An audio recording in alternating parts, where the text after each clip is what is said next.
네, 하나님 말씀 보도록 하겠습니다. 마태복음 10장 11절부터 15절까지의 말씀입니다. 마태복음 10장 11절부터 15절까지의 말씀. 저와 여러분이 한 절씩 교독하고 마지막 절은 합독하도록 하겠습니다. 교독합니다.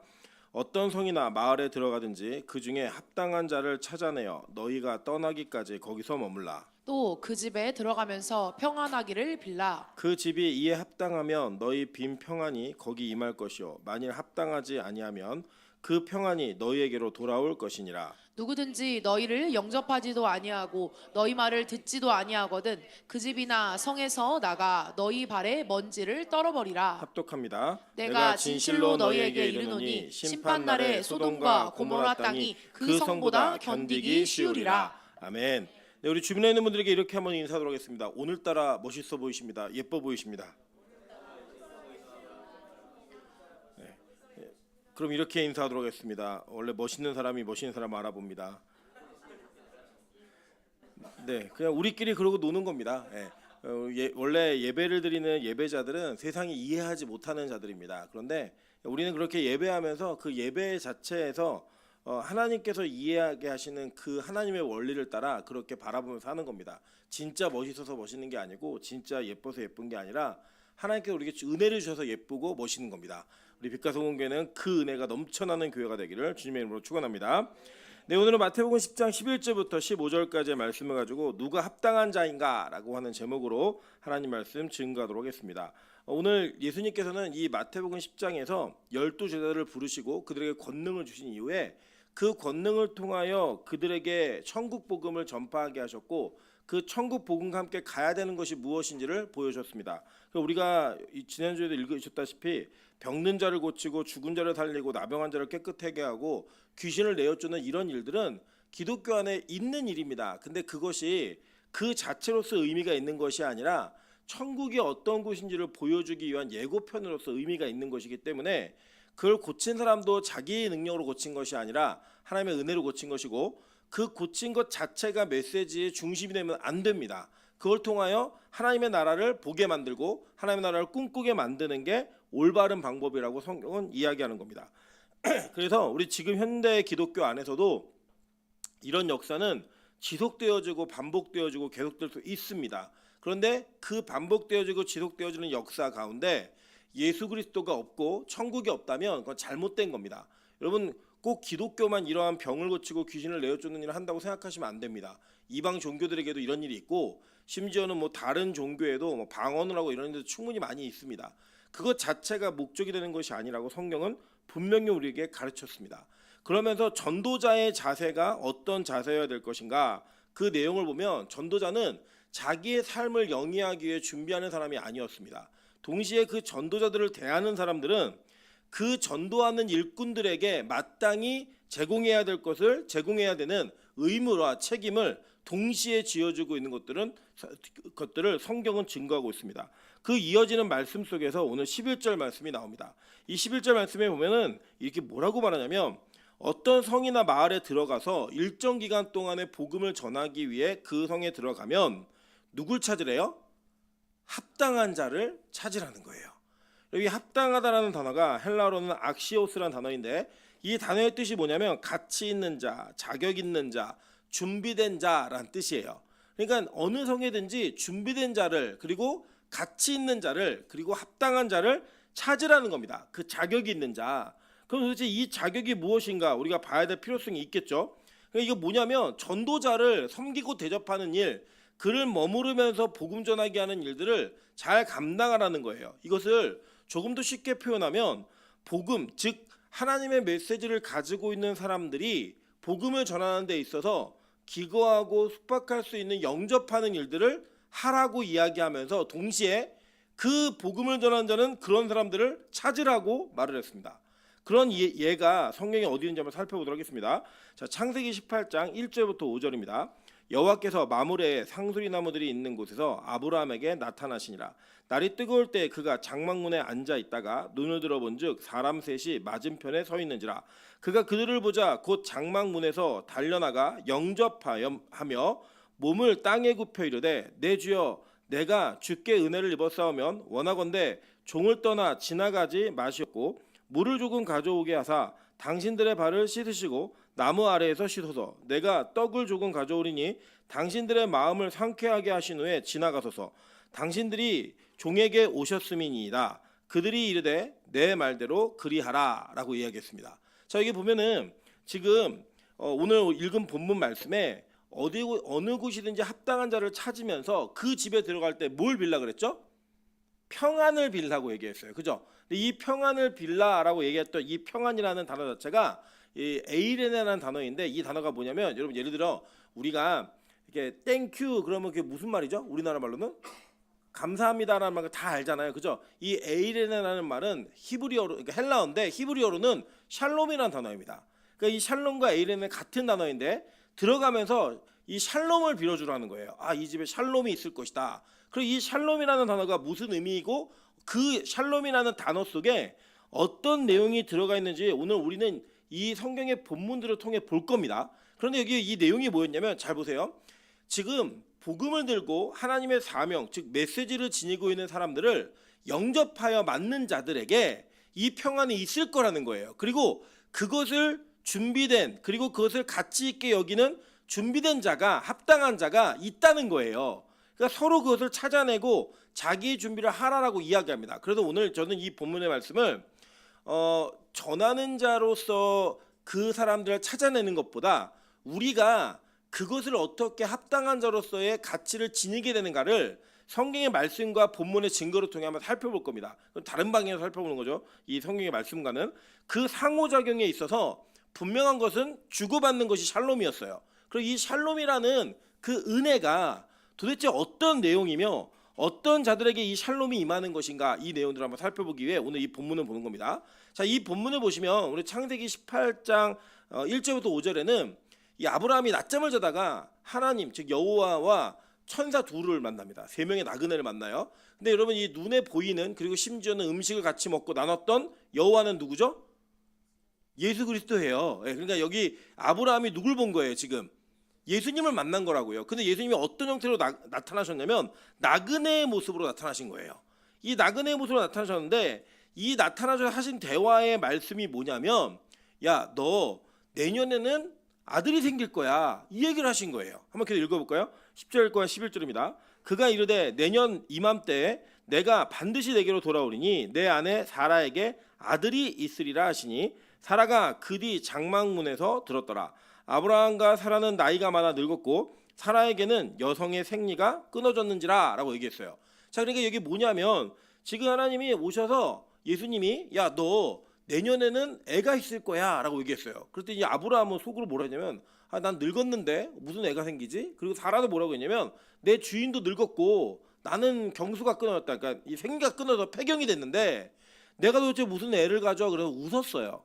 그래서 이 웃음으로 인하여 아들의 이름이 뭐가 됐죠? 이삭이 됐잖아요. 원래 비웃은 거예요, 그게. 아이고, 하나님도 말도 안 되는 얘기하고 왔네, 앉아 계시네. 내가 이 무슨 지금 나이가 몇인데 애를 낳아, 이거예요. 이게 어느 정도의 수준의 이야기냐면, 뭐 우리 교회에 갑자기 누가 와가지고 나정인 선생님에게 내년에 아들이 있을 거야, 이게 똑같은 거예요. 이게 말이 안 되는 거잖아요. 지금 손자가 더 커가지고 애를 낳을 수도 있는 그런 시기에 있는 이 그 아브라함의 나이에 100세나 됐을 때, 99세요 이게, 가서 얘기한 게 뭐냐면 애가 하실 거야, 이겁니다. 근데 이 여성은, 그리고 그 남성은 지금 몸이 어떤 상태냐? 죽은 몸이라는 거예요. 죽은 몸. 잘 보세요. 그리고 이 19장 뒤에 이야기가 뭐냐면, 이 아브라함과 예수님, 그러니까 여호와께서 남아가지고 계속 대화를 나누고 같이 왔던 천사 둘은 소돔과 고모라를 들어갑니다. 이 들어갔는데 소돔과 고모라는 어떤 성이었냐면 이 음란과 죄악의 범죄의 도시였어요. 그래서 여기는 새로운 온 사람만 있으면 어떻게든 성적으로 연합을 하려고 노력하는 그런 모습이 있었던 타락의 도시였습니다. 그때 누가 이 천사들을 영접하죠? 룻이 아니고 롯이에요. 헷갈리시면 안 됩니다. 롯은 남자고 룻은 여자예요. 이 롯이라고 하는 아브라함의 조카가 이 천사를 영접을 해요. 그죠? 그 영접을 해서 그는 뭘 했냐면 구원을 받게 되고, 영접하지 않고 공격했던 자들은 어떻게 되죠? 소돔과 고모라의 불과 유황이 떨어질 때에 그들이 멸망을 당했어요. 그죠? 여러분, 이 스토리가 지금 여기 뒤에 있는 스토리랑 똑같은 이야기입니다. 이 오늘 본문하고 뒤에 보시면 맨 마지막 15절, 오늘 10장 15절에 뭐라고 얘기했어요? 내가 진실로 너희에게 이르노니 심판 날에 소돔과 고모라 땅이 그 성보다 견디기 쉬우니라. 이렇게 얘기를 하죠. 그러니까 영접하는 것과 영접하지 않는 것. 그래서 소돔과 고모라를 얘기했단 말이에요. 그러니까 이 말씀의 근거는 뭐에 이 두고 있는 거냐면, 구약의 이 스토리가 뭐냐면, 이 소돔과 고모라에 가기 전에 여호와와 천사를 영접했던 아브라함과 그 천사들을 영접하지 않았던 소돔과 고모라의 이야기를 지금 압축해서 해주고 있는 거예요. 그러니까 그 이야기가 모형의 이야기였다는 겁니다. 자, 그게 뭐냐면, 지금 한쪽은 하나님의 선택과 하나님의 철저한 계획에 따라, 작정에 따라 구원받는 자가 자신이 부지 중에 낮잠을 자다가 나그네 셋을 봤는데 그를 영접함으로써 뭘 얻는 거예요? 예, 죽은 몸이 다시 생명을 잉태하게 되는 은혜를 경험하게 되는 거예요. 여러분, 이삭이 아브라함이 약속받았던 그 언약의 아들이잖아요. 근데 그 아들의 모형은, 그러니까 이 아들은 누구의 모형인 거예요? 예수의 모형이었잖아요. 그래서 갈라디아 3장 16절에 뭐라고 얘기해요? 예, 자손이라고 얘기한 그 단수는 왜 그렇게 얘기했냐면 그 뭐라는 거예요? 그리스도라고 얘기하잖아요. 그러니까 죽은 몸에서 뭐가 나는 거예요? 생명을 살리는 예수가 탄생하는 이야기가 압축되어지고 모형되어져서 이 아브라함의 스토리에 등장하는 겁니다. 그러니까 오늘 지금 이렇게 누군가 부지불식간에 나그네를 영접하고 그 영접한 자가 누구였어요? 예수님이었고, 심판의 메시지와 생명의 메시지를 같이 갖고 있는 분이었잖아요. 그 같이 갖고 있는 분을 영접한 자는 살았어요. 그 심지어는 소돔과 고모라 성에서도 이 천사들을 영접했던 롯은 살게 됐고, 영접하지 않았던 소돔과 고모라 백성들은 다 어떻게 했어요? 불과 유황의 심판을 받았다고요. 그 이야기가 있는 거예요. 자, 그러니까 오늘의 이 평안, 샬롬이라고 얘기하는 거는 단지 마음이 평안하고 내가 행복하고 뭔가 이게 기쁜 일이 있고 좋은 일이 있고 이런 개념에서 얘기하는 내용이 아니라, 그거보다 훨씬 더 깊고 가치 있는 내용의 이야기를 하면서 그것을 받기에 합당한 자가 있고 그것을 받기에 합당하지 못한 자가 있다라는 이야기를 하고 있는 겁니다. 근데 그게 어떻게 드러나느냐? 복음을 들고 있는 자를 어떻게 대하는가에 대한 태도로서 그것이 증명되어진다라고 오늘 이야기하는 거예요. 한번 계속 볼게요. 열왕기상 17장 8절부터 12절, 22절부터 23절입니다. 제가 읽어드릴게요. 여호와의 말씀이 엘리야에게 임하여 이르시되 너는 일어나 시돈에 속한 사르밧으로 가서 거기 머물라. 내가 그곳 과부에게 명령하여 내게 음식을 주게 하였느니라. 그가 일어나 사르밧으로 가서 성문에 이를 때에 한 과부가 그곳에서 나뭇가지를 줍는지라. 이에 불러 이르되 청하건대 그릇에 물을 조금 가져다가 내가 마시게 하라. 그가 가지러 갈 때에 엘리야가 그를 불러 이르되 청하건대 내 손에 떡 한 조각을 내게로 가져오라. 그가 이르되 당신의 하나님 여호와께서 살아계심을 두고 맹세하노니 나는 떡이 없고 다만 통에 가루 한 움큼과 병에 기름 조금뿐이라. 내가 나뭇가지 둘을 주어다가 나와 내 아들을 위하여 음식을 만들어 먹고 그 후에는 죽으리라 라고 얘기해요. 자, 이 장면을 보면 하나님께서 엘리야에게 분명하게 명령하셨어요. 야, 너 시돈에 있는 사르밧으로 가서 거기에 머물러 라고 얘기했습니다. 지금 이 엘리야에게는 하나님이 주신 사명과 메시지가 있었죠. 그래서 제가 복음이에요. 이 엘리야가 야 3년 6개월 동안 비가 오지 않을 거야 라고 얘기하니까 진짜 비가 안 왔고, 그 비가 안 오는 중에 하나님께서는 이 엘리야를 시돈에 있는 사르밧에 있는 과부에게로 보낸 거예요. 그러면 우리 생각에는 하나님이 좀 부유하고 넉넉한 사람에게 보내는 게 맞잖아요. 그런데 갔는데 이 대상이 누구냐? 과부예요. 이 과부에게 뭐라고 말하냐면 나 물 한 잔만 줘 얘기하니까 물을 가지러 가는 사이에, 물은 뭐 그게 돈 드는 게 아니잖아요. 사실 근데 성지순례 가시면요 모든 물은 다 사 먹어야 됩니다. 거기서 그냥 아무거나 드시면 바로 배탈이 납니다. 그래서 물을 사 먹게 돼 있는데 어쨌든 그 물을 가져다 주려고 가는 사이에 아직 물을 가져오지도 않았는데 잠깐만 너 올 때 떡도 갖고 와 얘기하는 거예요. 그 이 여자가 과부가 뭐라고 말하냐면 아유 내가 물은 갖다 줄 수 있는데 떡은 이제 우리 집에 밀가루 이제 한 움큼 남아 있고 기름 기름 조금밖에 없어 갖고 요거 먹고 우리 지금 죽으려고 합니다. 이렇게 얘기하는 거예요. 근데 하나님이 그 사람을 예비시키셔 가지고 그것을 요구하신다라는 거예요. 그리고 이 합당한 자, 즉 헬라어로 쓰여져 있는 악시오스라는 그 단어는 준비된 자, 자격 있는 가치 있는, 이것은 자기의 형편과 상황이 준비된 것을 얘기하는 게 아니에요. 뭘 얘기하는 거냐면 하나님이 주신 마음이 있는 자, 그리고 하나님의 구원의 계획이 있는 자가 이 합당한 자라고 얘기하는 겁니다. 그래서 그에게 보냈을 때에 나는 이거 먹고 죽으려고 그러는데요, 이런 거 얘기해요. 그런데 진짜 그 죽음을 각오했던 자가 이 떡과 물을 가지고 와서 엘리야를 먹게 합니다. 먹게 했더니 어떤 일이 벌어졌어요? 가뭄이 끝날 때까지 기름통이 마르지 않고 밀가루에 있는 밀가루통이 마르지 않는, 곡식가루통이 마르지 않는 그런 일이 벌어졌단 말이에요. 그런데 이 가정에 그게 평안이 아니었어요. 뭐가 평안이었는지 보냐면요, 그 뒤에 어떤 일이 벌어지냐면 갑자기 아이가 죽어요. 그 집에 아들이 하나 있었는데 과부에게 아들이 있다는 건 유일한 소망이에요. 유일한 소망. 이 아이가 성년이 되면 법적인 보호자가 생기는 거예요, 이 집안은. 근데 이 아이가 어떻게 했어요? 죽어버렸어요. 이 죽으니까 이 여자가 막 따져요. 어떻게 따지냐면, 아니 도대체 왜 당신은 우리 집에 머물러 갖고 내 죄를 생각나게 합니까? 이러면서 막 따집니다. 그러니까 이게 뭐냐면, 여러분 이게 어느 정도로 생각하시면 되냐면, 이거를 마치 엘리야는 할아버지, 그리고 과부는 늙은 할머니 이렇게 생각하시면 안 되고요. 이 과부는 젊은 과부예요. 애가 어렸다고요. 그리고 그 엘리야는 여러분 나중에 보시면 아시겠지만 그 아합이랑 막 얘기하다가 그 허리춤에 허리를 탁 좀만 메고 막 뛰는데 마차보다 빨리 뛰어요. 그러니까 할아버지 아니에요. 그러니까 제가 지금으로 얘기하면 저보다는 조금 젊은, 제가 우리 혼자 사는 여자인 우리 박미영 집사네 집에 가서 하나 머물라고 얘기한 거예요.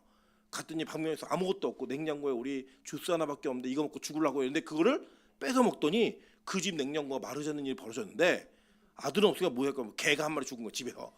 걔가 얼마나 슬퍼요. 슬픈데 이 아들이 죽었던 그 상황 속에서 하나님께서 엘리야를 통해 이 아이를 살리십니다. 살리시니 어떻게 살리냐 볼게요. 자, 22절과 23절입니다. 여호와께서 엘리야의 소리를 들으시고 그 아이의 혼이 몸으로 돌아오고 살아난지라. 엘리야가 그 아이를 안고 다락에서 방으로 내려가서 그의 어머니에게 주며 이르되, 보라, 내 아들이 살아났느니라. 여인이 엘리야에게 이르되, 내가 이제야 당신은 하나님의 사람이시오, 당신의 입에 있는 여호와의 말씀이 진실한 줄 아노라 하니라 라고 얘기해요. 자, 그러니까 죽음에서부터 뭐가 일어나는 거예요?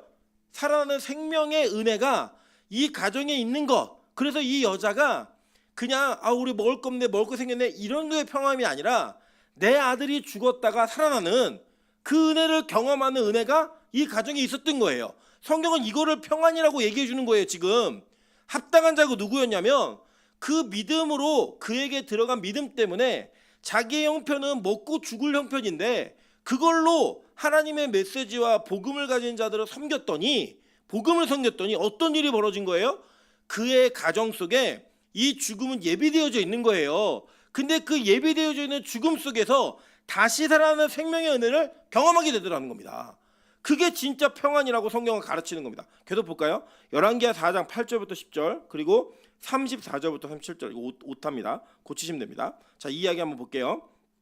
하루는 엘리사가 수넴에 이르렀더니 거기에 한 귀한 여인이 그를 간권하여 음식을 먹게 하였으므로 엘리사가 그곳을 지날 때마다 음식을 먹으러 그리로 들어갔더라. 여인이 그의 남편에게 이르되, 항상 우리를 지나가는 이 사람은 하나님의 거룩한 사람인 줄을 내가 아노니 청하건대 우리가 그를 위하여 작은 방을 담위에 만들고 침상과 책상과 의자와 촛대를 두사이다.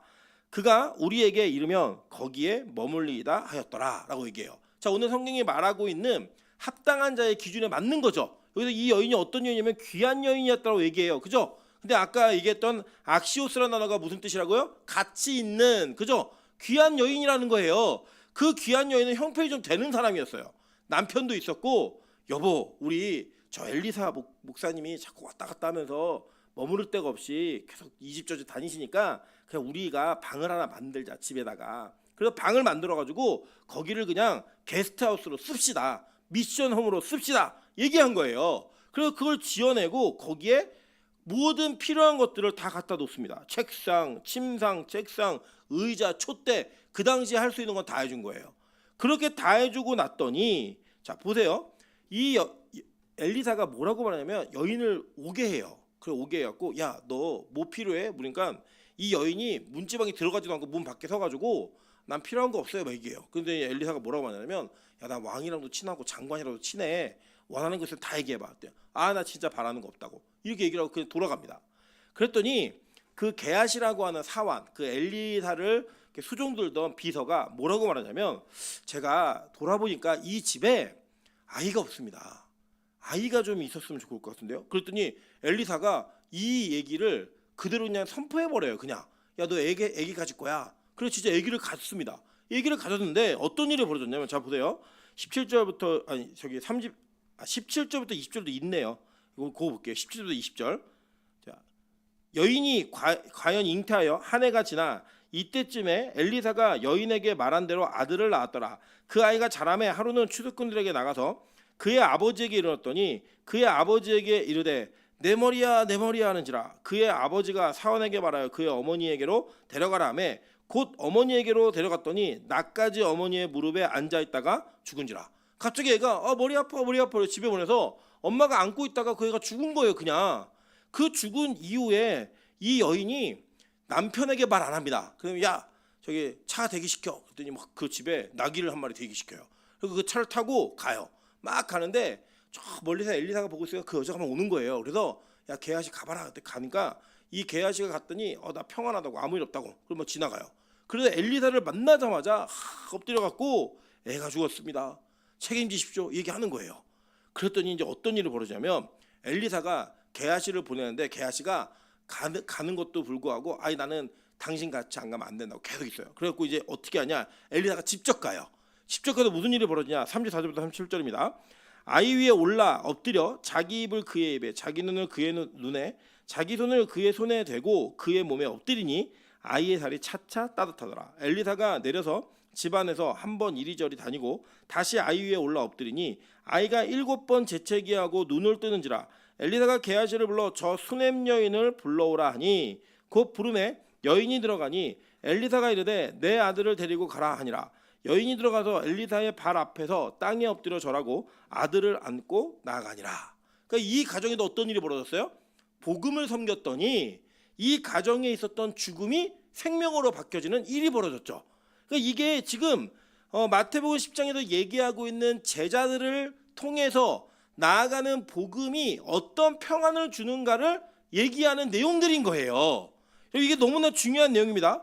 왜냐하면 이 모든 것들을 신약은 해설을 해주고 있다는 거예요. 한번 볼게요. 자, 로마서 4장 18절부터 22절입니다. 아브라함이 바랄 수 없는 중에 바라고 믿었으니 이는 내 후손이 이와 같으리라 하신 말씀대로 많은 민족의 조상이 되게 하려 하심이라. 그가 백세나 자기 몸이 뭐한 것 같았고요?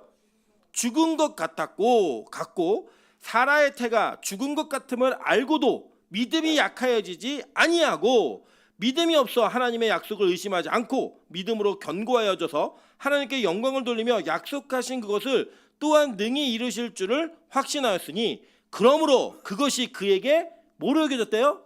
의로 여겨졌느니라 라고 얘기하는 거예요. 여러분, 실제로 아브라함은 의심했고 웃었어요. 비웃었다고요, 사라도. 그런데 성경은 이것을 어떻게 해석하냐면 그의 인생의 짧은 한 편의 단면을 보는 게 아니라 더 길게 보면서 무엇을 얘기하냐면 그가 예수 그리스도를 영접하는 그 영접 때문에 믿음이 그에게 일하기 시작한 거예요. 그 일함을 통해서 그가 영접도 했지만 그 믿음이 그에게 일함으로 말미암아 자기 몸에 죽은 것을 알고도 그의 믿음이 약해지지 않았다라고 성경은 얘기하는 거예요. 그러면서 그 죽은 몸으로부터 뭐가 나와요? 아들이 태어나고 그 태어나는 것을 통하여 그게 뭐였어요? 그에게 의로 여겨졌다라고 성경은 해설하고 있는 겁니다. 히브리서 11장 11절과 12절 보겠습니다. 믿음으로 사라 자신도 나이가 많아 단산하였으나 잉태할 수 있는 힘을 얻었으니 이는 약속하신 이를 미쁘신 줄 알았음이라. 이러므로 죽은 자와 같은 한 사람으로 말미암아 하늘의 허다한 별과 또 해변의 무수한 모래와 같이 많은 후손이 생육하였느니라 라고 얘기하죠. 성경은 이것을 평안이라고 얘기하는 거예요. 평안이라고. 여러분 계속 볼까요? 예수님이요, 시돈에 있었던 시돈의 과부에 대한 사르밧 과부의 이야기를 해설을 해주세요. 한번 볼게요. 자, 누가복음 4장 24절부터 27절입니다. 또 이르시되 내가 진실로 너에게 이르노니 선지자가 고향에서는 환영을 받는 자가 없느니라. 내가 참으로 너에게 이르노니 엘리야 시대에 하늘이 3년 6개월간 닫히어 온 땅에 큰 흉년이 들었을 때에 이스라엘에 많은 과부가 있었으되 엘리야가 그중 한 사람에게도 보내심을 받지 않고 오직 시돈에 있는 사렙다의 한 과부에게 뿐이었으며 얘기를 해요. 근데 이 이야기의 전 이야기가 뭐냐면요, 예수님 회당에서 희년에 대한 이야기를 선포하세요. 은혜해야 되는 이야기 선포하는데 이 이야기를 안 받아들이는 거예요, 이들이. 그리고 거기에서 기적과 이적을 행하여도 안 받아들일 거를 예수님이 알고 계셨어요. 왜요? 이들은 이미 예수를 영접하지 않기로 작정된 자들이니까. 그러니까 이 영접하는 자가 어떤 자가 되는지를 얘기하는데, 야 봐봐, 예전에 엘리야 시대에 이스라엘에도 진짜 많은 과부가 있었는데 하나님이 엘리야를 저기 시돈에 있는 사렙다 과부에게만 보냈어. 왜요? 그는 구원받기로 작정되어 있는 자니까. 그러니까 뭐예요? 그가 바로 합당한 자였다는 거예요. 그러니까 이 누군가를 섬기고 복음을 섬기는 일은 내 형편이 된다 안 된다 이게 중요한 게 아니에요. 여러분 가끔 우리가 그런 얘기 많이 하시거든요. 어떤 분들 초신자들 중에 목사님 제가 돈만 벌면 한번 섬기겠습니다. 그런 일 없어요, 여러분. 여러분 우리는 지금 있어도 못하지만 없는 사람도요, 하나님이 일하시면 복음을 섬기는 일에 있어서는요, 자기의 생명, 건강, 물질 그 어떤 것도 아깝게 여기지 않습니다. 그런 사람이 어떤 사람이냐? 바로 합당한 자라는 거예요. 준비된 자, 자격 있는 자, 가치 있는 자라고 얘기하는 겁니다. 왜냐? 그러니까 이스라엘에 그렇게 많은 과부들이 있었는데 그 과부들 가운데서 아무도 택함을 받지 못하고 누가 그 택함을 받아요? 사렙다의 과부, 사르바세한 과부가 그 택함을 받았다고 얘기하는 겁니다. 여러분 이게 얼마나 감사한 일이에요. 하나님이 하나님의 구원받은 자를 부르실 때 그가 가지고 있는 형편과 상황에 연연하지 않으시고 하나님의 작전과 계획대로 그를 구원하셔서 그가 복음을 영접하게 하는 은혜를 열어 가신다라는 거예요. 그 우리와 같은 진짜 예수 안 믿을, 진짜 하나님 섬기지 않을 자들에게 하나님께서 은혜를 주시는 그 이유와 목적이 뭐냐? 구원받을 계획이 있기 때문에 주시는 거라고요.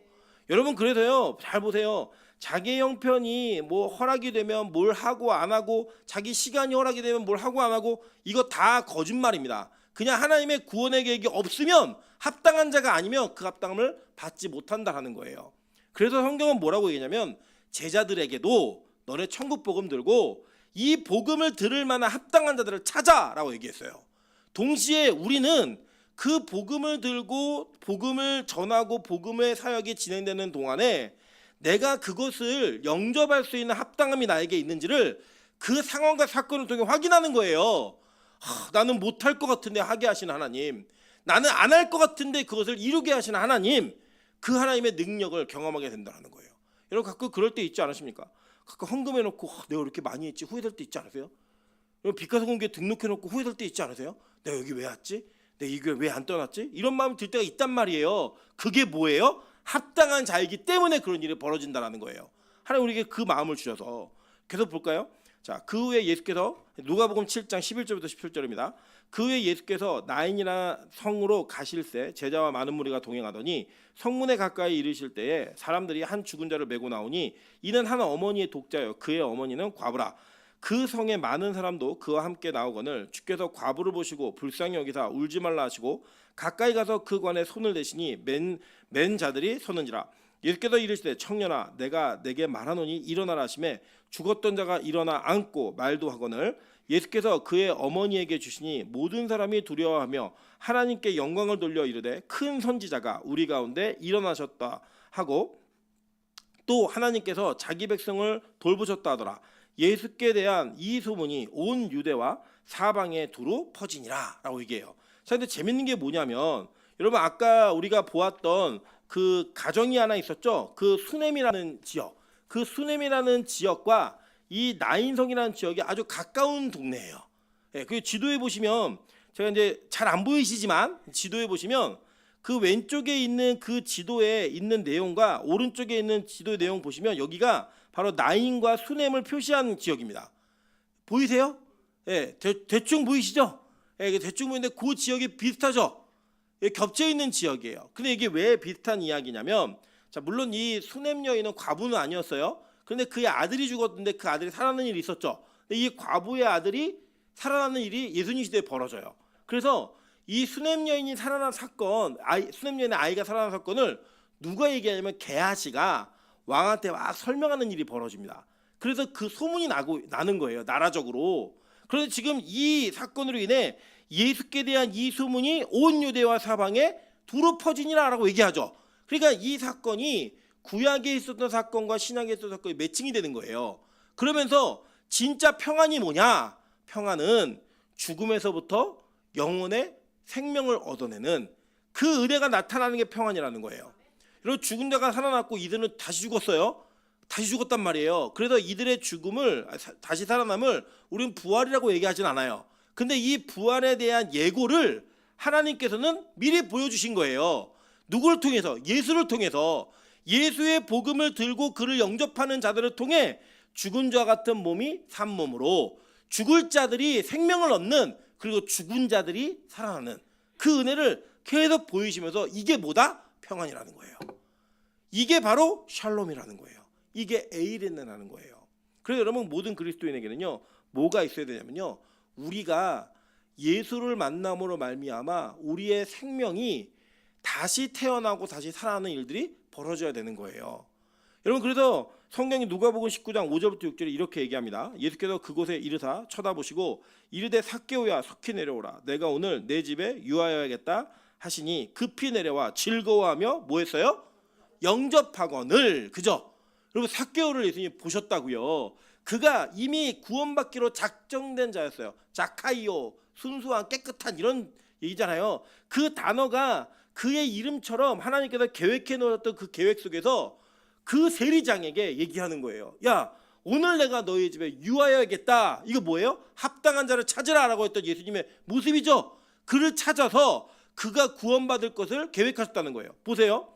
제가 예전에 대만에서 전도했던 기억이 있습니다. 청년 때 전도하는데, 이 전도하는 와중에 길거리 전도하는데 대만 사람들은 공연 이런 걸 되게 좋아해요. 중국 사람들은. 그래서 제가 이제 그 대만에 갈 때 한번 뭘 했냐면 사물놀이를 들고 왔어요.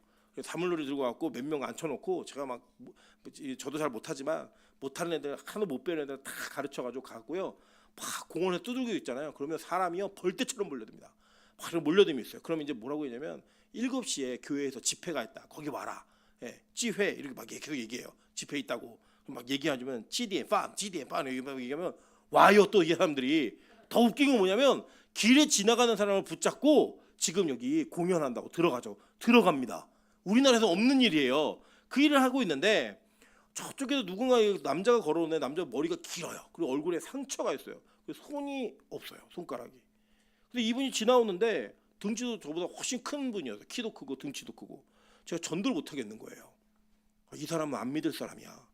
그래서 그냥 제가 그분이 지나가게 뒀어요. 그냥 뒤에 저희 교회 70이 넘은 권사님이 같이 가셨는데, 저는 청년 이제 신학생 때 24살, 3살 요때쯤이었고 그분은 70이 아마 돌아가셨을 거예요. 돌아가신 그 권사님께서 중국말은 한마디도 못하세요. 한마디도 못하시는데 성경 다 따라가세요. 일본이든 중국이든 다 따라가시는데, 그 따라가신 권사님이 이 사람을 붙들더니 교회 가자고. 그러면 이 사람이 막 얘기하는 거예요. 막 중국어로 얘기했다, 영어로 얘기했다 막 얘기하는데 몰라 그러더니 막 계속 끌고 가요.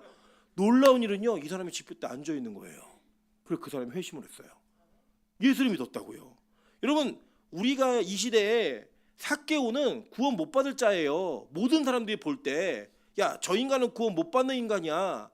어떻게 세리장이 무슨 구원을 받아? 그러니까 그가 위장을 하잖아요. 자기가 농부인 것처럼 그 뽕나무 치고 목동인 것처럼 위장을 해가지고, 제가 나중에 이제 설명 한번 드리겠지만 그 당시에 목동과 뽕나무 치는 자는 동의어예요. 계절에 맞게 일을 하는 거기 때문에. 그래서 이 목자는 그 당시에 우리가 목자 그러면 굉장히 좋은 이미지지만 유대 사회에서 목자는 회심해야 되는 사람들이에요. 목동을 그만뒀습니다. 지금 회심했네. 이렇게 얘기하는 그런 직업이었다고요. 근데 이 세리장이었던 권세가 있던 삭개오가 예수를 만나기 위해 뽕나무로 올라가서 뽕나무 일꾼인 것처럼 목자인 것처럼 자기를 위장합니다. 근데요, 예수님이 알아봐요. 삭개오야 내려와라 얘기해요. 제가 이제 재밌는 에피소드가 하나 뭐냐면, 제가 이제 친하게 지내는 대형교회 목사님이 한 분 계신데, 이 목사님이 굉장히 와일드한 성격이세요. 근데 이제 운전하시다가 버스 기사하고 시비가 걸린 거예요. 그리고 막 그 버스차 앞에다 자기 차를 대놓으시고 내려서 막 삿대질하고 있는데 버스 기사가 목사님 그런 거예요. 예, 그래서 나 목사 아니라고 그러고 팍 타고 도망가셨어요. 예, 도망가셨다는 얘기를 이제 하셨어요. 이게 뭐냐면 삭개오는요 그 당시에 세리장이 목자로 위장하고 뽕나무 위에 올라가 있는데 원래 그 돌 무화과 나무예요. 그것도 올라가 있는데 거기에서 삭개오야라고 얘기하면요, 아 나 삭개오 아닌데요 얘기할 수밖에 없는 상황이었다고요. 근데 그가요 예수님께 자기 이름이 불려진 게 너무 기쁜 거예요. 그걸 인정해 버려요. 그래서 삭개오 내려와라 그랬더니 나 삭개오 아닌데 이게 아니고 너무 좋아갖고 내려온 거예요. 야 내가 너희 집에 유하여야겠다. 이게 예수의 눈이었다고요. 예수님이 보시기에 합당한 자가 누구였느냐? 그 합당한 자는 우리가 볼 때 외적으로 뭔가 갖추고 복음을 들을 만한 준비가 되어 있는 그런 게 아니라 악시오스, 그 자격이 있는 자, 그 자격을 갖춘 자가 누구냐? 세리장이었다고요. 성경 그렇게 얘기하는 겁니다. 여러분 이제 우리가 이제 10대라면 이 준비해서 이제 전도를 이제 하려고 준비하고 있는데 준비하면요 정말 예수 안 믿을 것 같은 애들이 막 올 거예요. 여러분 기본적으로 이게 남이 뭘 준다고 하는데 그냥 탁 가서 먹는 애들은요, 이렇게 뭔가 이렇게 우리가 볼 때 아주 차분하거나 뭔가 이렇게 아주 온순한 성향이거나 이런 애들이 거의 아니에요. 예. 누구 같은 사람이 가서 그걸 먹냐? 미나 형, 뭐 이런 사람들이 가서 먹어요. 예. 그냥 일반 김민정은 절대 안 먹어요.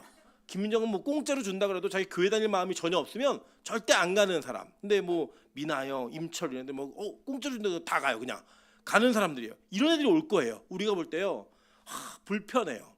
먹고 치우지도 잘 않을 거고 막 그냥 엉망일 거예요. 앞으로 보면.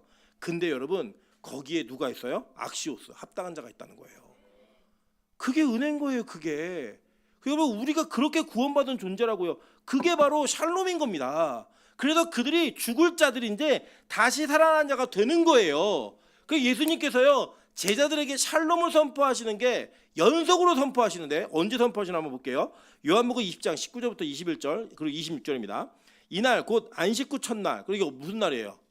이거 우리 주일학교도 알아요. 안식 후 첫날 주일이에요. 주일. 안식일이 토요일이었으니까 주일날 저녁 때에 제자들이 유대인들을 두려워하여 모인 곳에 문들을 닫았더니 예수께서 오사 가운데 서서 이르시되 너희에게 평강이 있을지어다 라고 얘기해요. 이게 뭐였냐면요, 예수님 십자가에 못 박혀 죽으신 이후에 예수님 부활하셨다는 얘기를 들었어요. 근데 이 제자들이 너무 무서운 거예요. 누가요? 유대인들이. 자기도 죽을까 봐 죽음에 대한 공포에 사로잡혀 있을 때 죽음으로부터 부활하신 예수께서 무서워서 문 잠그고 있었던 그 건물 가운데로 싹 나타나신 거예요. 그래서 하신 얘기가 뭐예요? 샬롬 얘기하시는 거라고요. 이게 에이레네예요. 에이레네. 샬롬 얘기하시는 거예요. 여러분 그게 뭐예요? 너네 죽음에서부터 떨지 마. 두려워하지 마. 너희가 그 죽음이 너희에게 엄습해서 너희를 잡아삼키려고 할 때에 나의 생명의 그 부활의 능력이 너에게 임하는 거야. 그게 에이레네라고요. 여러분 그래서 그 평강이 있을지어다 이 말씀하시고 뭐 보셨어요? 손과 옆구리를 보이시니. 손과 옆구리에 뭐가 있었는데요? 못자국과 창자국이 있었던 거 아니에요. 그 옆구리가 터짐으로 여러분 뭐가 태어났어요? 여자가 태어났잖아요. 교회가. 그 물과 피를 쏟음으로 말미암아 교회가 시작되었잖아요. 여러분 그 사건을 십자가의 사건으로 그 평안을 주겠다고 얘기한 거예요. 여러분 보세요. 예를 들어 제가 탁 이렇게 배를 깠는데 이만한 상처가 있으면 여러분 되게 두려우세요. 두려움이 있다고요. 그래서 뭐 깡패들이 막 이렇게 긁고 하는 게 뭐예요? 막 긁고 하는 게 어우 저 사람 무서운 인간이야. 자기를 저렇게 해야 하면 남은 못 죽이겠어? 이게 두려운 거 아니에요. 근데요 예수의 상처는 그 죄악을 담당한 그 흔적은요 우리로 하여금 뭘 준다는 거예요? 평안을 준다는 거예요. 그게 무슨 평안이냐? 죽음으로부터 우리의 대가를 치르시고 건지신 그 하나님의 능력을 보이셔서 그게 바로 샬롬의 진정한 완성이라고 얘기하는 거예요. 그게 언제 완성되냐? 안식 후 첫날 저녁 때. 그 저녁 예배 드려야 돼, 안 드려야 돼요? 드려야 된다고요. 안식 후 첫날 저녁 때에 이 평안이 임하는 거예요. 그럼 계속 보세요. 그 뒤에 어떤 일이 벌어지냐면 보세요. 이 도마가 난 못 믿어 얘기한 거예요. 그래서 보세요. 자 26절 여드레를 지나서 자 8일이 지난 거예요. 그죠? 여러분 8일의 의미를 다 아시죠? 일주일의 안식이 깨어지고 하나님께서 약속하신 그 회복의 새 안식의 때가 8일째 오는 거잖아요. 그래서 할례가 8일째 행해졌고 제사장들이 깨끗해진 몸을 볼 때 여드레째 가서 깨끗한 몸을 보이고 이런 일이 벌어지잖아요. 그 8일째 여드레가 지나서 제자들이 다시 집안에 있을 때에 도마도 함께 있고 문들이 닫혔는데 예수께서 오사 가운데 서서 이르시되 너희에게 뭐가 있을지어다? 평강이 있을지어다. 에이레네 샬롬이 있을지어다. 이걸 얘기하셨다고요. 못 믿는 자들에게. 왜요? 그들이 합당한 자들이니까. 악시오스니까 하나님이 임하셔서 임재하셔서 그들이 계속 말씀하신 게 뭐냐면 야 너희에겐 생명이 있어. 죽음을 뛰어넘을 수 있는 생명이 있어 라고 얘기하시는 겁니다. 여러분 그래서요 이 평강이라는 에이르네라는 단어는요 예수를 믿은 모든 자들에게 바울이 자기들의 교회에게 편지를 쓸 때마다 이 얘기를 계속해요. 한번 볼까요? 로마서 2장 9절부터 11절입니다. 악을 행하는 각 사람의 영에는 환난과 공고가 있으리니 먼저는 유대인에게요 또 그리고 헬라인에게며 선을 행하는 각 사람에게는 영광과 존귀와 뭐가 있대요? 평강이 있으리니 먼저는 유대인에게요 그리고 헬라인에게라. 이는 하나님께서 외모로 사람을 취하지 아니하심이라 라고 얘기해요. 그죠? 그러니까 이게 뭐냐면 잘 보세요. 악을 행하는 자와 선을 행하는 자는 하나님의 취하심에 있다고 얘기하죠. 자기가 선을 행했기 때문에 악을 행했기 때문에 그런 일이 벌어지는 게 아니라 하나님의 취하심이 있어서 그 취하심이 있는 자는 선을 행하는 자가 된다는 거예요. 그러니까 여러분 선행과 뭐 성화 이런 것도요 다 은혜 가운데 되는 거죠. 우리의 노력으로 되는 게 아니에요. 내가 착한 일 해야지 뭐 착한 마음을 먹어야지 안 됩니다. 하나님이 은혜를 주셔야지만 샬롬의 은혜로 말미암아 우리로부터 죽음의 어둠의 영을 몰아내셔야지만 우리에게 뭐가 오는 거예요? 샬롬이 오는 거라고요. 그 은혜가 있다고 얘기하는 거예요. 계속 볼게요. 로마서 1장 7절입니다. 로마에서 하나님의 사랑하심을 받고 성도로 부르심을 받은 모든 자에게 하나님 우리 아버지와 주 예수 그리스도로부터 은혜와 평강이 있기를 원하노라 라고 얘기하죠. 이 이야기가 보세요. 고린도전서 1장 3절, 고린도후서 1장 2절, 갈라디아서 1장 3절, 빌립보서 1장 2절, 데살로니가서 1장 2절이에요. 그리고 제가 성경 문구를 하나만 써놨어요. 이게 무슨 말이냐면 한글 성경은 조금씩 달라요. 근데요 헬라어 원어는 완벽히 똑같은 문장이에요. 한 글자도 틀리지 않은 똑같은 문장인데 자 뭐라고 얘기하나. 하나님 우리 아버지와 주 예수 그리스도로부터 은혜와 평강이 있기를 원하노라. 예수님을 믿는 자들은 믿는 교회들은 이게 기본이라는 거예요. 예수 그리스도로부터 은혜가 오면 뭐가 따라와요? 평강이 오는 거예요. 그 샬롬은 뭐로부터의 샬롬이냐? 죽음으로부터의 샬롬이 온다는 거예요. 이걸 우리가 누구에게 전했는데 그가 안 받아들여요. 그럼 그 샬롬이 누구에게 다시 온다는 거예요? 우리에게 다시 온다는 거예요. 이게 가서 야, 너네 집에 평안이 있을 거야. 너네 집 부자 될 거야. 너네 집 좋은 일만 있을 거야. 이런 얘기를 하는 게 아니고요. 거기에 영원한 생명에 대한 은혜의 말씀을 전하면 그가 합당한 자, 악시오스면 그걸 받아들인다는 거예요. 그리고 그가 안 받아들이면 그게 어떻게 온다는 거예요? 너에게 생명으로 돌아오고 그리고 이걸 안 받는 자들은 소돔과 고모라의 심판을 받는다는 거예요. 견디지 못하는 그 심판이 있는다고 얘기하는 거예요. 그리고 보세요. 자, 영접하지 않는 자들의 특징이 뭐냐? 히브리서 13장 2절입니다. 손님 대접하기를 잊지 말라. 이로써 부지 중에 천사들을 대접한 이들이 있었느니라. 누구예요? 아브라함하고 롯의 이야기죠. 부지 중에 영접한 나그네가 누구였어요? 천사들이었잖아요. 그죠? 그게 예수님이었다고요. 그를 영접했더니 그들에게 뭐가 임했어요? 구원이 임했어요. 심지어는 소돔과 고모라에서 구원받았어요. 이게 가능한 일이라고 생각하세요? 소돔과 고모라에서 구원받았어요. 여러분 롯이요. 이 사람이 그 우리가 생각하는 그곳에서 막 고결하게 도덕윤리를 지킨 사람도 아니에요, 사실. 여러분 그 폭도들이 와가지고 야, 그 천사들 내놔. 천사들도 몰랐어요. 야, 그 사람들 내놔. 우리가 그거를 성폭행할 거야라고 얘기했더니 어떤 대안을 내놓냐면 나에게 남자를 모르는 두 딸이 있는데 얘네들에 가서 해결해. 이렇게 얘기를 해요. 이게 뭐예요? 그들이 가지고 있던 성문화와 성윤리에 여러분 자기는 깨끗한 척했지만 결과적으로 위험한 상황이 되니까 그 논리를 받아들이는 거예요. 집안의 아이들의 혼전숙결을 지켰지만 어려운 상황이 되니까 얘네 데리고 해결해. 이렇게 말하는. 심지어는 그래서 그가 하나님께서 그를 이끌어낼 때 나는 너무 무서워서 산에는 못 가겠고 저기 조그만 성에 들어가면 안 돼요. 근데 거기도 똑같은 거예요. 그러니까 산에 갔다가 어떤 일이 벌어져요. 큰 딸과 작은 딸이 아버지 술 먹이고 잠자리를 같이 했고 모압과 암몬이 태어나는 거 아니에요. 거기에서 이런 일이 벌어졌던 그 연약한 자에게도 나그네를 영접한 그 행위가 있었더니 어떤 일이 벌어져요? 구원이 벌어지는 하나님의 합당한 자로서의 선택받은 은혜가 임하게 되더라는 거예요. 여러분 이거 잘 보셔야 돼요. 이 영접은 우리의 의지와 선택을 하는 게 아니에요. 하나님이 합당한 자를 찾아오신 거예요. 그 찾아온 자는 그 합당한 자이기 때문에 그 반응을 한다는 거예요. 그래서 잘 보세요. 마태복음 25장 41절부터 46절에 이 이야기를 종합적으로 정리해 주셨어요. 이 25장의 전반부는 뭐냐면 의인들에게 예수님이 이렇게 얘기하시는 거예요. 야, 너희가 나를 영접했어. 그때 의인들이 뭐라고 말하냐면 우리가 언제요? 그랬더니 야, 네가 나그네에게 줄일 때 먹을 거 줬고 목마를 때 마시게 했고 추울 때 헐벗을 때 막 옷 입혀주고 병들었을 때 돌봐줬잖아. 그게 곧 나한테 한 거야. 소자 한 사람에게 한 게 나한테 한 거야. 이 얘기를 했어요. 그래서 볼게요. 그 이야기에 이어서 이렇게 얘기합니다. 마태복음 25장 41절부터 46절입니다. 또 왼편에 있는 자들에게 이르시되 저주를 받은 자들아 나를 떠나 마귀와 그 사자들을 위하여 예비된 영원한 불에 들어가라. 내가 줄일 때 너희가 먹을 것을 주지 아니하였고 목마를 때 마시게 하지 아니하였고 나그네 되었을 때 영접하지 아니하였고 헐벗을 때 옷 입히지도 아니하였고 병들었을 때와 옥에 갇혔을 때 돌보지 아니하였느니라 하시니 그들도 대답하여 이르되 주여 우리가 어느 때에 주께서 줄이신 것이나 목마르신 것이나 나그네 되신 것이나 헐벗으신 것이나 병드신 것이나 옥에 갇힌 것을 보고 공양하지 아니하더이까. 이에 임금이 대답하여 이르시되 내가 진실로 너희에게 이르노니 이 지극히 작은 자 하나에게 하지 아니한 것이 곧 내게 하지 아니한 것이니라 하시리니 그들은 영벌에 의인들은 영생에 들어가리라 하시니라.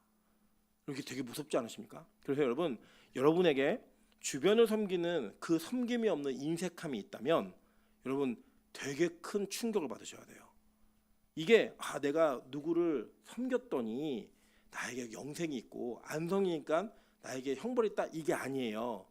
내가 누군가를 섬기고 있는 우리는 그걸 못하는 사람들이라고요. 근데 그 합당한 은혜가 우리에게 임하면 우리는 내 의지가 아닌 하나님의 의지와 은혜로 누군가를 섬기게 되어 있어요. 그런데 나는 누리길 좋아하고 내 거는 이만큼 움켜쥐고 있는데 섬길 줄 모른다? 그러면 영벌을 받을 자이기 때문에 그럴 가능성이 있다는 거예요. 되게 무서운 얘기 아닙니까? 여러분 그래서 뭐 형편이 돼야 섬기지 아니에요. 제가 살아보니까요. 저도 진짜 빚이 많은데도요. 섬기는 일이 생기면 그 섬기는 일을 주저하지 않는 마음 하나 주시더라고요. 너무 감사해요. 여러분 저희 아내는요. 되게 알뜰한 사람이에요. 그러니까 저희 아내가 예전에 애들을 키우면서 물티슈로 애들 침을 닦으면요. 그걸 빨아줬어요. 그거를. 그러니까 저희 아내는 어렸을 때 경제로 좀 어려웠던 시기가 있었기 때문에 굉장히 그 옷 사는 거나 뭐 하는 거 봐도 되게 이게 검소해요. 사람이. 저는 그랬는데 이제 저희 아내는 돈에 대해서는 되게 예민한 부분이 있어요. 그래서 제가 가지고 있는 기준으로 헌금을 하면 저희 아내가 시험에 들 것 같은 거예요. 그래서 제가 뭐라고 했냐면 어떤 헌금을 하든 네가 원하는 만큼 해. 네가 원하는 대로 해라고 얘기했어요. 왜냐하면 그렇게 믿음을 크는 게 기다려주는 게 제가 할 수 있는 일이라고 생각했던 거예요. 제가 참 감사한 건 뭐냐면 저희 아내가 이 정도 하겠지 그럼 보통 2배에서 3배 정도를 해요. 제가 생각하고 있는 기준에 2-3배 정도를 해요. 저는 저희 아내가 그걸 못할 사람이라고 생각한 거예요. 평소에 사는 모습을 보면. 근데 그걸 해요. 저는 그걸 보면서 느낀 게 뭐냐면 이 사람에게 진짜 샬롬이 임했구나. 하나님의 영원한 생명이 임했구나. 그러니까 제가 볼 때 평소에 못할 사람이라고 이렇게 근데 그걸 해내더라고요. 그거를. 여러분 이거를요 그냥 아이고 교회가 돈 내려나 보다 이런 식으로 이해하지 마세요. 우리 교회는 그렇게 얘기하지도 않고 여러분이 그런 식으로 의무와 책임 때문에 내는 헌금은 여러분 하나님도 기뻐 안 하세요.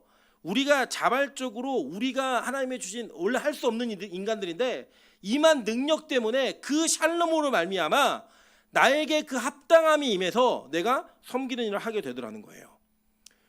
이번 어저께죠.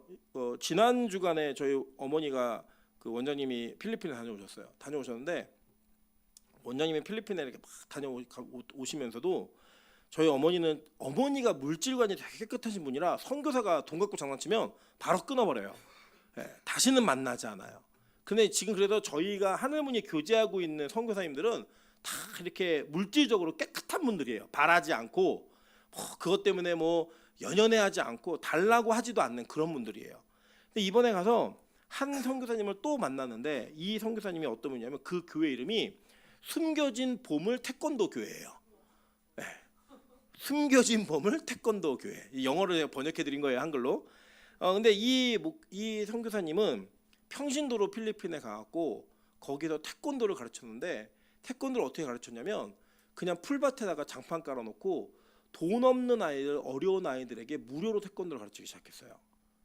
그래서 그 이제 평신도로 갔으니까 선교사들 세계에서도 끼워주지도 않고, 그런데 선교사에 가면 목사 아니라고 무시당하고, 그래서 전혀 그런 것 때문에 연연하지 않고 그냥 장판 깔아놓고 애들을 풀밭에서 태권도 가르치기 시작한 거예요. 그 어렵고 가난한 지역에 가니까 지금도 한국 사람이 한 사람도 없는 지역에 가서 복음을 전하시는데 지금 아이들만 200명이에요. 근데 이 교회가 지붕이 양철판으로 돼 있어가지고 구멍이 다 나 있고 중간은 뚫려 있어요. 그래서 비만 오면 그 태권도장에 물이 막 한가득이 와요. 수영장이 아니에요. 워터파크가 아닌데 비가 새면은 물이 한가득이 있어요. 그러면 이 가운데 태권도장을 제외한 사방은 다 물바다예요. 그 얘네들이 그 물을 막 그 태권도 매트인데다가 막 부어요. 부어 거기서 물썰매를 타고 놀아요. 근데 거기 있는 애들 다 가난하고 어렵고 고아들이에요. 그 영상을 보면서 야, 우리가 이제 사치구나, 예배 드리고 있는 게. 아이들 막 키즈파크 뭐 안 가면 뭐 키즈카페 안 가면 못 놀고 다 이거 사치구나. 물론 제가 그게 다 잘못됐다는 게 아니에요. 우리 한국에서 그렇게 할 수 있죠, 우리나라에서는. 이번에 원장님 거기 다녀오시면서 이 교회에다가 3천만 원 헌금해 줘야겠다라고 마음을 드신 거예요. 그래서 제가 오늘 1,300만 원 들고 가요. 예. $10,000 이상 가져가면 이게 벌금을 물기 때문에 제가 또 가져가는 돈도 있기 때문에 안전하게 $9,000를 가지고 가요. 가는데 이 선교사님이 이 지붕과 여기 비가 새지 않게 해달라는 기도를 그렇게 하셨는데, 견적을 받아보니까 공사를 다 하면은 이 공사가 4,500만 원이 든대요.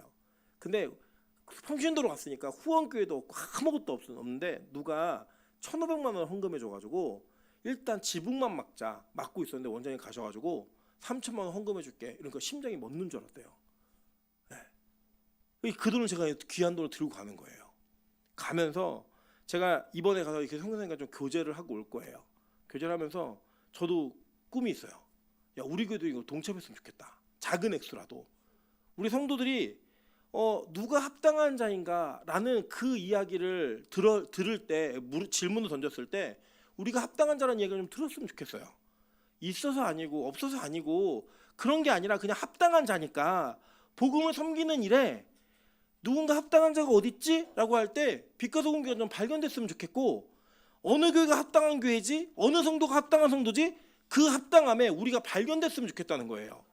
여러분, 제가 우리 교회 형편과 여러분 개개인의 형편을 어느 정도는 다 알고 있어요. 다 어려우세요. 저 마찬가지고요. 우리 모두가 다. 그런데 저는 이 일에는 좀 동참했으면 좋겠어요. 아까 한 번 먹고 죽을 사람도 하잖아요. 합당한 자니까. 한 번 먹고 죽을 사람도. 그리고 그 부지불식간에 했던 일이 어떤 은혜가 될지 어떻게 알아요? 여러분, 원장님이 큰 계획을 하고 계시더라고요. 뭐 이 선교사님 저희 교회 몰라서 이거 안 들으시니까, 그 태권도 하는 아이들이요, 한국 가는 게 꿈이래요. 그래서 하늘문교에서 한 명이 맡아라. 이거 비행기 표값 되고 걔네 초청하는 거 지금 계획 중이래요. 얘네가 38명이 이번에 전체 집회에서 태권도 그 쇼를 했는데 너무 잘 하더라고요. 너무 멋있게. 저는 우리 교회가 합당한 교회였으면 좋겠어요. 하나님이 합당한 자를 찾으실 때, 합당한 교회를 찾으실 때 꼭 선택받는 교회였으면 좋겠어요. 그러면 그것을 우리가 받아들이느냐 받아들이지 않느냐를 통하여 하나님, 우리에게 이 샬롬이 임했군요. 임한 자인 것을 확인되는군요. 이거를 증명할 수 있는 은혜가 있었으면 좋겠습니다.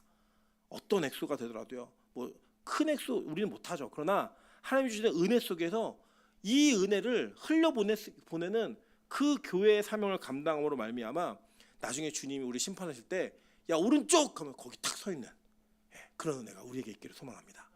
그런 교회가 되어서 진짜 하나님께서 우리의 영혼의 평안함이 죽음과 생명을 가르는 그 가운데 생명으로서의 그 자리에 설 수 있고, 죽음으로부터 건짐받는 그 건짐의 은혜 속에서 샬롬을 선포하고 샬롬을 받을 수 있는 그런 귀한 교회, 귀한 성도 되시기를 주님의 이름으로 축원합니다.